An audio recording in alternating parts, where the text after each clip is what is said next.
Hello everyone, and welcome back to the channel. I'm so glad you're here with me today. I've been thinking a lot lately about what makes travel so fascinating.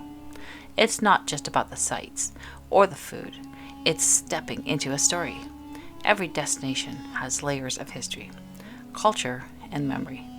And when we travel, we become part of that story, even if just for a moment. Today, I want to take you back, far in time, to one of the greatest civilizations ever known, ancient Egypt. When most people think of Egypt, they picture the pyramids of Giza, the golden mask of Tutankhamun, or the mysterious gaze of the Sphinx. But what I want to share with you is the bigger story, the rise and fall of Egypt's golden age. How did the civilization manage to thrive for thousands of years when most empires fall within centuries?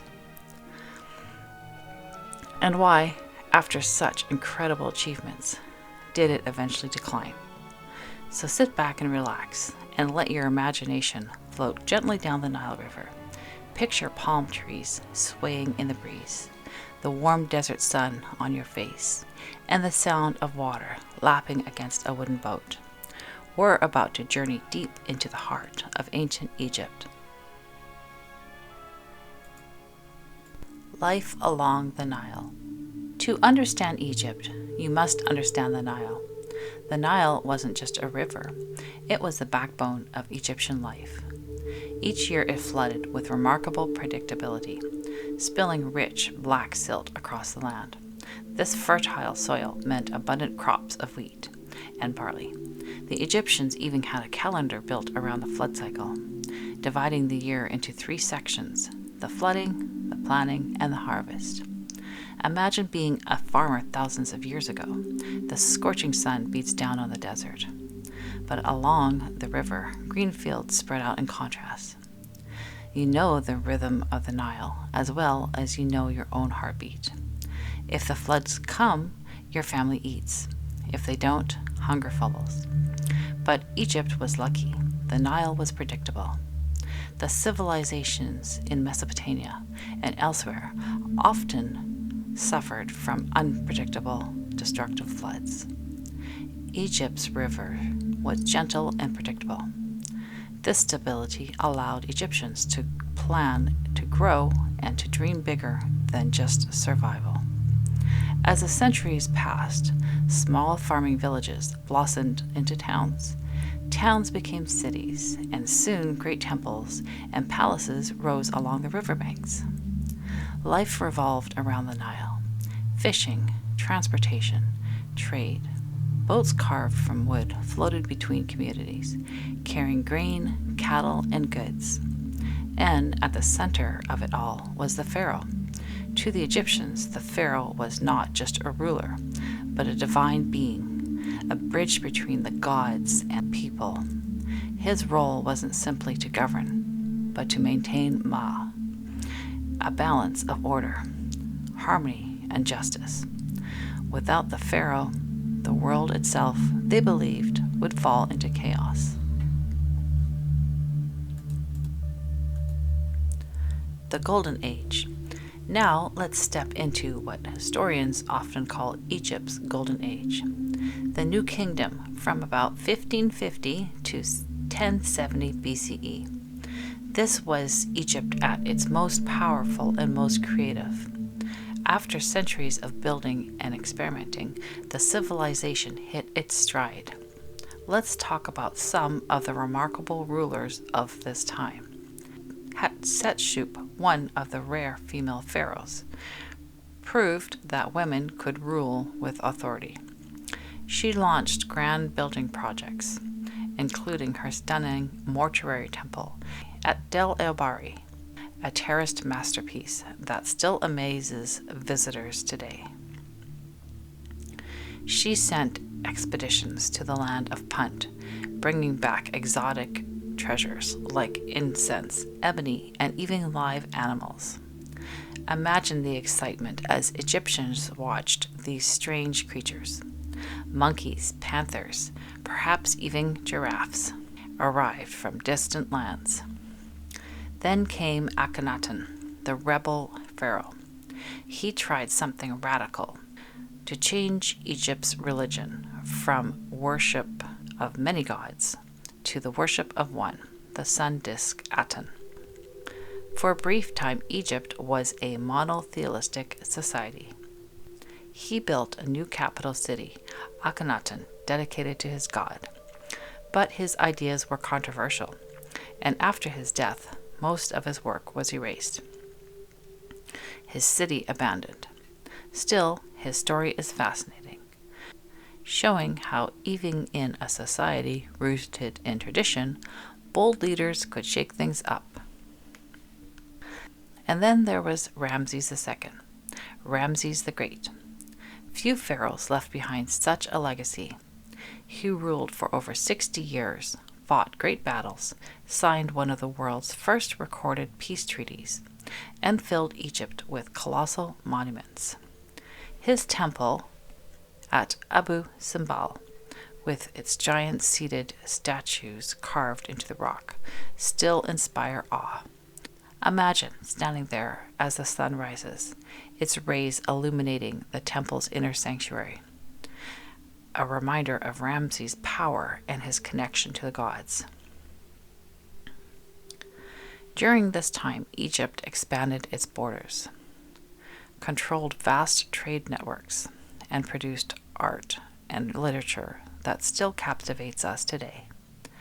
Daily life also flourished. Scribes recorded history. Artisans crafted intricate jewelry, and musicians filled the air with song. For the ordinary person, life wasn't easy, but compared to many other places in the ancient world, Egypt offered stability and opportunity. Farmers worked the fields, crafters built the monuments, and soldiers protected the empire. And above it all, the pharaoh stood as a symbol of Egypt's greatness. The decline. But history teaches us that nothing lasts forever. For all its achievements, Egypt eventually began to weaken. The very things that made it strong, its wealth, its land, its monuments, also made it a target. Neighboring people saw Egypt's riches and wanted them. One of the biggest threats came from the mysterious sea people, raiders who swept through the Mediterranean around 1200 BCE. They attacked cities, disrupted trade, and even reached Egypt's borders. Pharaohs fought back and claimed victory, but the battles drained resources. At the time, Egypt's government became less stable. These long reigns like Ramses II were followed by shorter, weaker ones. Power struggles broke out among priests, nobles, and military leaders. The balance of Ma began to slip. Ordinary Egyptians felt the effects. Taxes grew heavier. Crops sometimes failed, and the once mighty projects of the pharaohs slowed. The temples and the palaces that had once risen so confidently became fewer. Over time, new powers rose. The Syrians, the Persians, and later the Greeks, under Alexander the Great. Each left their mark on Egypt, blending culture, but also ending its independence. By the time Rome conquered in 30 BCE, the civilization that had once dominated the ancient world had long since faded from its golden age. And yet, while the policies shifted, Egypt's culture proved resilient. Even foreign rulers adopted Egypt's tradition, dressing like pharaohs, building temples, and seeking legitimacy in the eyes of the gods. The legacy. What amazes me the most is how much of Egypt's story still survives. Think of the pyramids standing tall after more than 4,000 years. The Great Pyramid of Giza is the last surviving wonder of the ancient world. When you stand before it, you're not just looking at a tomb. You're looking at a monument of human ambition, creativity, and resilience. Egypt's art and symbols also left a lasting mark. The Greeks and Romans borrowed heavily from Egyptian styles.